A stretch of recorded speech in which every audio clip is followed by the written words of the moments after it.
In England, I think it's really more of a question of availability of land. I think land is just short for planting, and I really don't know where it's going to come from beyond small-scale areas on farms or land holdings. There are areas, certainly in north of England, where I think more land will be available. But we need to see a much more level playing field between agriculture and forestry. In the past, we've seen the vast majority of the public money going into the agricultural sector, which has resulted in inflated land prices, a kind of prevalence towards agriculture and not towards forestry. And that may change, but I think it's going to be a land availability that's a big issue in England. When we look at this, where people are looking to plant and what they're planting, if you see new planting going on in England, it often is small areas of broadleaves in plastic tree shelters. And you just think, how does that work? I mean, it's fine if you want to do little bits and bobs for amenity or shooting or something. It isn't going to contribute to our timber demand going forward. And the other big problem, which again gets ignored by all of those who promote the broadleaf agenda, is the fact that the deer populations are at an unprecedented high, which makes planting broadleaves very expensive. And of course, that old problem that we're not on top of the squirrels by a million miles. So what do we plant productively with broadleaves that isn't going to be, require an awful lot of protection against the deer and isn't going to get damaged by the squirrels going forward in the future? And we haven't solved that problem. And I was rather unnerved recently when we were having a discussion with some senior management in the Forestry Commission recently about restocking on felled ash areas, actually. And, so senior people in the commission were telling me and other forest managers that squirrels damage conifers as much as they damage broadleaves. And you just think, do you really believe that? That level of ignorance, if you like, within our public body that advises on forestry is quite alarming. And do they believe that, or is that just a prejudice that they're putting forward? I don't know. Go on, Tom. I was just going to jump in there, although I don't have a great deal to say on the actual land available, but certainly just to sort of reinforce what Andrew said, when I look around our area here in Wiltshire, and there has been some tree planting going on, but the quality of it, and I'm no forester, but I can see the quality of it is really poor. It's very much amenity planting. It's coming out of the plastic tubes and then sprouting like a flower because the tops have been chewed off them. Trees that clearly don't want to be where they are. There's no hope of them ever growing into anything useful. And it's not just about growing timber trees. A lot of them, they're never going to grow in, they're never going to absorb the carbon as people assume that every tree will. And I think this really, for me, plays into one of the big issues, which is that we're looking at this in a very kind of elementary fashion. It's we talk about tree planting and how many millions of trees can we get in the ground, and the government loves to talk about these basic numbers, as do other organisations. But a tree is not just a tree. There are trees that will grow into large carbon absorbing things that can then be used for other purposes later on, and make really impressive woodlands for public access and so on. And there are trees that are just going to end up being stunted little bushes that aren't going to achieve any of the things that people think they will. And as far as I can tell, certainly in the south of England, and talking to foresters such as Andrew, most of what has been created in the last 20, 30 years in England, certainly lowland England, has been exactly that. It's amenity planting. And just to go back to some of our previous points, about mainstream media and about organisations, we seem to be stuck at the amenity planting level. Whenever there is a piece of mainstream media, and last year there was on the PM programme, BBC, Radio 4. They were going to do a little piece on woodlands and trees every day, and I had great hopes that this is an intellectual programme. They were going to dig into the roots of the issues surrounding woodland creation and carbon capture and so on. And it never got any further than famous people talking about trees they like. I mean, that's as far as it got, and I tried my utmost to get onto that program. Yes, you're a famous person. And for other people, they could have asked you for your views. Yes, exactly, to get on and actually sort of bring some of the other issues into play and talk about some of the conflicts. Let's air some of those conflicts that are out there. But it never got beyond the amenity planting, the community planting, which is all great. I've not got anything against it, but it is it's peripheral stuff. It's not going to achieve the things that we think it will. We talk about planting trees to capture carbon and solve the climate emergency. Well, it's a fallacy. It really is. You couldn't, with that kind of planting, you couldn't possibly do enough amenity community planting to make the smallest dent into the CO2, the carbon problem that we have. So I do have a problem with mainstream media, and particularly what should be some of the more educated mainstream media, and their refusal to dig into even the most, to dig into any of the issues that are a little bit controversial beyond planting trees and protecting woodland. So I think we have a problem in as much as the general public, I think we're achieving something that we're not achieving, and it will come out in the wash later on, and everyone will wonder, well, why is this not happening? We thought we'd planted these trees, we thought we'd solved the problem. But actually, we need to look at the science, we need to look at the data, and what can actually be achieved by planting trees and managing woodland, and then also look at the facts and figures around what extra can be achieved by growing larger, faster growing, more productive trees, and then locking up that carbon and then offsetting the need to actually produce more emissions by producing building materials that are heavy in carbon. So there's a whole discussion that needs to be had, needs to be aired, and maybe by doing that, people would have a better understanding of what the issues actually are. And ultimately, mainstream media, I think, has to play a part in that. Andrew, you wanted to say something then? Yes, I think policy changed in 1985 when the broadleaf policy was introduced. And that very much followed on from a post-war period of about 30-odd years, 40 years of conifer planting, where we were trying to kind of create a timber resource. And, as often at that time, it was a little bit unsophisticated, wasn't really perhaps thought through very carefully, but has definitely provided the resource that we are now using. If that hadn't happened, I don't think we'd have a timber industry in this country at all right now. When the tax concessions got taken off, and there was a move away from, it was the flow country plantings, which are, rather very inappropriate at the time, and that created a change in policy towards away from conifers and towards broadleaves. And the tax concessions came off, and the woodland creation at that time, the post-war woodland creation, I think just stopped dead in its tracks.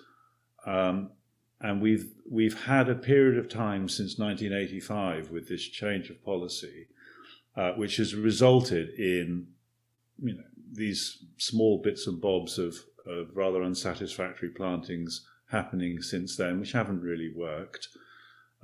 We haven't reviewed any of that. We haven't really, as a country, looked at that and said, oh, okay, did either of them work? Well, the post-war plantings may not have worked brilliantly well in terms of landscape, but they have worked fantastically well in terms of supplying and creating a timber industry that we now want.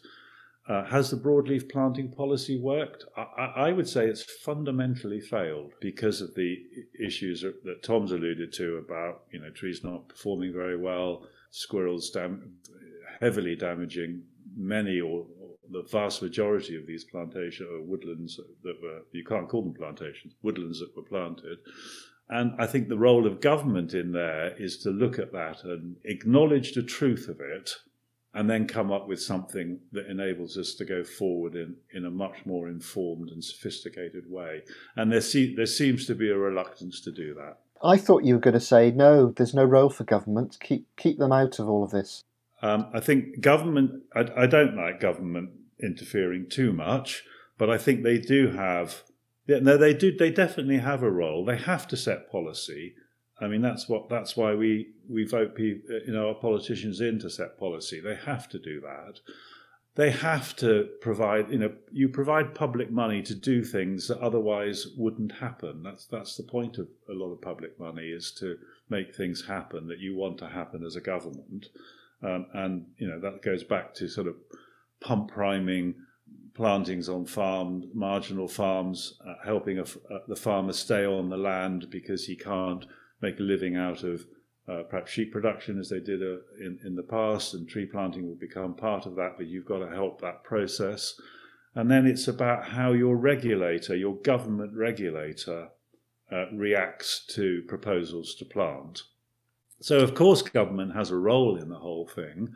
What we don't want them doing is stopping the process because they're too bureaucratic, or the emphasis is too much in the wrong direction, or not taking the long-term view of what has happened in the past and how we might learn from that to go forward. Government's actually not brilliant at that. And of course, what we don't want to do also is just, as we were seeing in the last election, get caught into this kind of, war of who's going to plant more trees, which then becomes some kind of unhelpful political football, rather than helping create a productive and attractive industry in the future. Tom, you've given evidence, I think, haven't you, to various parliamentary groups, inquiries, investigations. I'm not quite sure what I should call them. But... Yeah, I'm not sure I'd call it evidence. I think I had a pretty good rant, if that counts as evidence. But you've argued, I think, if I'm picking up on the message from Andrew, you've argued for government making better policy and also regulating and funding in a more enlightened way. I'm struggling to find the right word here, but even-handed, I think, is what we want. Even-handed, yeah. I like that. That's better. Yeah. Well, yes. I mean, the focus of my case was around the understanding or the acceptance and the honest acceptance that planting trees to absorb carbon dioxide is not an end in itself. It is a benefit of planting trees, absolutely, because we know how trees and plants work, but it's not an end in itself, and it will never achieve that end if that is your only aim. And also to really make the point, based on data that is being collected, and I believe that Bangor is about to release a report on this as well, is that actually the big benefits when it comes to carbon reduction, because I think the issue, when it comes to carbon, the honest representation of it is that we cannot absorb our way out of a problem. We have to stop emitting. And one of the biggest emitters in the world is construction and buildings and energy within buildings. And you guys at Woodknowledge Wales know this very well. So what part can we play in the forestry world and in the timber world to reduce emissions, not just to absorb emissions? And what we can do is we can replace carbon-intensive materials with biomaterials that do not create or cause such emissions. So when we're looking at what a woodland can do in terms of carbon benefit, we're missing 2/3 of the benefit if we don't think about utilising timber from those woodlands. And that was really the big point I made to government. And I think they do have a part to play in it, because they're the only organisation that can take a national view of these things, that can create policy. And I also think this government has created a policy void through Brexit, and they've now got to fill it. And there is an opportunity there, and there's a positive opportunity to fill it with something that I'm going to say is better than the Common Agricultural Policy. I'm sure there are many farmers out there that probably shout at me for saying that, but from the perspective of forestry and the timber industry, I think I can say better than the Common Agricultural Policy. And to fill it with policy that encourages a better balance of land use. And I just, as Andrew alluded to earlier, it is about landscape, and it is about a mix and a matrix of these different land uses. But they're the only people that can do that through the policy and regulation, and it is about getting that balance.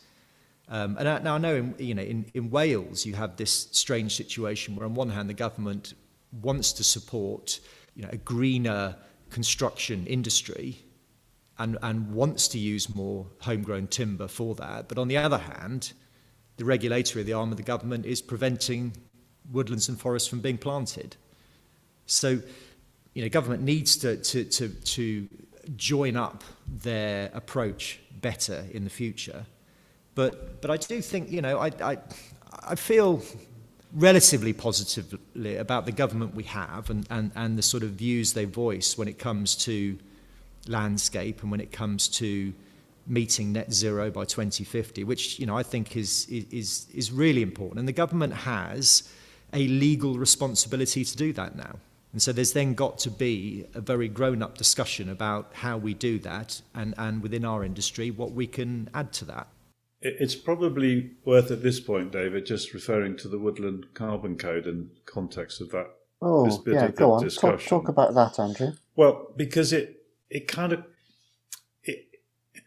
by and large, it's a good thing, but its problem is it only looks at the carbon that's sequestered by the trees when they're growing. It cannot and does not look at the substitution effect or the embedding of carbon in the final products. So that issue that Tom's been talking about of, if we only look at sequestering carbon and we don't look at substitution and embedding of carbon, we're missing the whole picture. And the Woodland Carbon Code encourages that problem or exacerbates that problem. And that therefore encourages landowners, which I was referring to earlier, about planting broadleaves on a long rotation, on a non-management regime, non-thin regime, in order to maximise the carbon, because that's how they maximise their income from the sale of carbon from that planting. And that just isn't sensible. So although I support the Woodland Carbon Code, you have to take a view on it yourself about how you achieve these different elements. So when we're doing most of our plantings that we're registering with Woodland Carbon Code, they are predominantly coniferous. And I've discussed with my clients and my owners about how we're trying to look at a different a number of income streams over the future. Timber, sale of timber will be one, carbon may be another, and there could be others as well.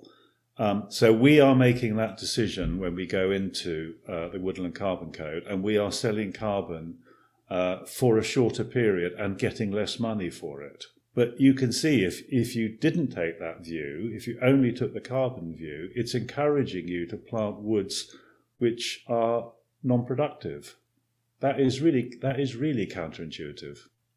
Is the answer then to, I don't know, is the Woodland Carbon Code up for review anytime soon? I think the difficulty with it is it's about these international treaties and how they're allowed to measure things. Okay. So when they're discussing things at these large, Kyoto and Paris and so on and so forth, and my understanding is, and I might need to be corrected on this, is that looking at the carbon life cycle is just all too difficult and all too complicated. So the only bits that you're kind of allowed to measure are the carbon that the trees are sequestering. And believe me, that's a complicated enough calculation when you register schemes under the Woodland Carbon Code. It isn't straightforward. And if you had to add in all these other things as well, maybe they just don't view it as A, practical, and B, conforming with these treaty obligations. But what it has done is it's kind of skewed the picture too much away from seeing the whole thing. And I know certain organisations, and I think Woodknowledge Wales has been part of this, at looking at carbon life cycles and trying to measure that. And maybe in time we will get a better understanding of all of that, and we will become a bit more sophisticated about it. But that point you alluded to in Welsh Government about they can't join up the dots between growing timber and using it, is disappointing. But it is true. I was going to say I just can't help thinking that the Woodland Carbon Code is going to create some very perverse outcomes. Yeah. Because grants so often do, and this one, it just, for me, theoretically, yes, I can see it kind of makes sense. Although, as Andrew pointed out, actually theoretically, if you look at it in the round, it doesn't make sense, because it dissuades you from removing any carbon from the woodland, when practically and theoretically, if you were to remove some carbon and then absorb some more carbon, surely that's a benefit. Yeah. Rather than once you've grown that woodland and you've packed it with broadleaves and you don't thin it and you can't take anything out of it, then that's where do you go from there? You've then reached, at some point you reach your maximum carbon absorption, and then you're finished. Whereas if you start actually rotating it, taking some carbon out, locking it up in the urban environment and absorbing more, I mean, it's just logically makes sense. But the perverse outcome is that it has encouraged a landowner to grow potentially the wrong trees in the wrong place, massively overstock it, not manage it, not thin it, and end up with God knows what in 50, 100 years' time. Is anyone calling this out and saying, look, this was a very well-intentioned attempt at acknowledging various things, but maybe it will lead to some, as you say, Tom, perverse outcomes? Is anybody saying maybe we need to tweak what we've got or change what we've got? I don't know, is the honest answer. I've been in various conferences, and I know this is acknowledged. Okay. But whether it's being fed into high-level discussions, I don't know. I was going to say, aren't we getting environmental land management schemes coming our way in Wales? You're getting them in England, Tom, or you've got them in England? Well, not yet. I think we're at the moment there are sort of bridging. Isn't it the Sustainable Farming Initiative? Is it, I think, that comes first? No. So elms won't come in for another 3 or 4 years yet. So in England, we're still working under the Countryside Stewardship Scheme. And in Wales, we're working under the Glasteer schemes. We don't have an elms or a stewardship equivalent for woodlands in Wales at the moment. That may come in due course. So elms is, and maybe the Welsh equivalent, is looking about how you fund or you bring public money into paying for this public goods. The definition of public goods is relatively defined. In terms of what it is. It is around carbon, it's air quality, flood alleviation, water quality, landscape. The problem with it is, how do you measure it, and how do you show that you're getting public benefit from your public money, your public investment of public money? And I think that is going to be a huge challenge. Mm. Do we want to spend a little bit of time talking about this notion of public good? Have either of you got any thoughts about the use of that kind of terminology? I mean, I have thoughts on it. I probably don't know technically what the definition is, as Andrew does within policy development. But I think what I would say is I think we all probably think we know what public good means, but I bet if we all wrote down a list, we would end up with different things on that list. And certainly, we've talked about various different organisations with different focuses when it comes to land use. there would be a whole range of what different organisations believe are public goods. And I think trying to balance all of these is going to be phenomenally difficult.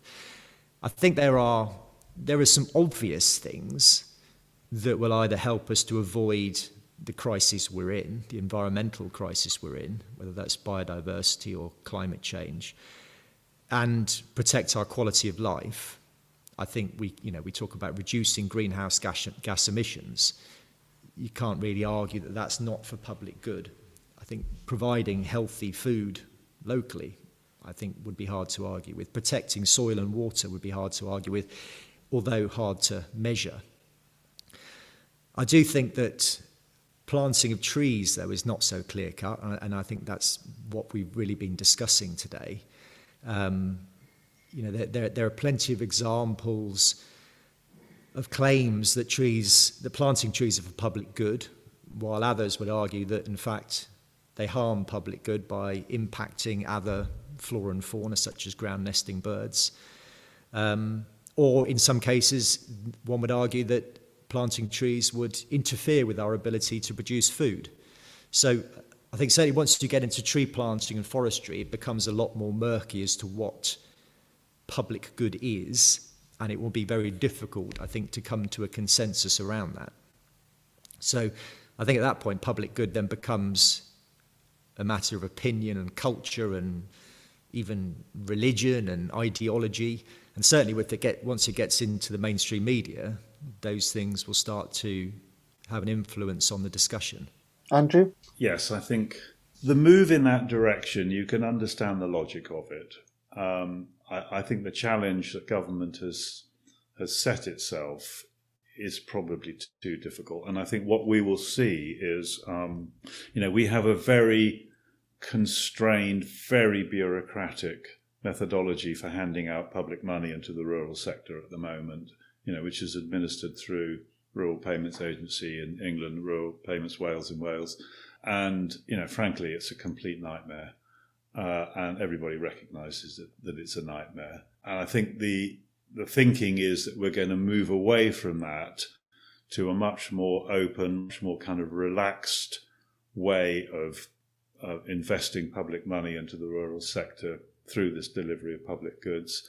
My real fear is that it will be too ambitious. And then after 5 or 10 years of doing it, there will be questions asked about what it's delivered, whether it's been a good use of public money. And then I can see it all swinging back again to a heavily constrained, heavily bureaucratic system after that, which will be, equally unsuccessful. And that ability, which is again role of government, to take more of a middle road, not try and conquer every single concept that they want to pay for. It's just too difficult.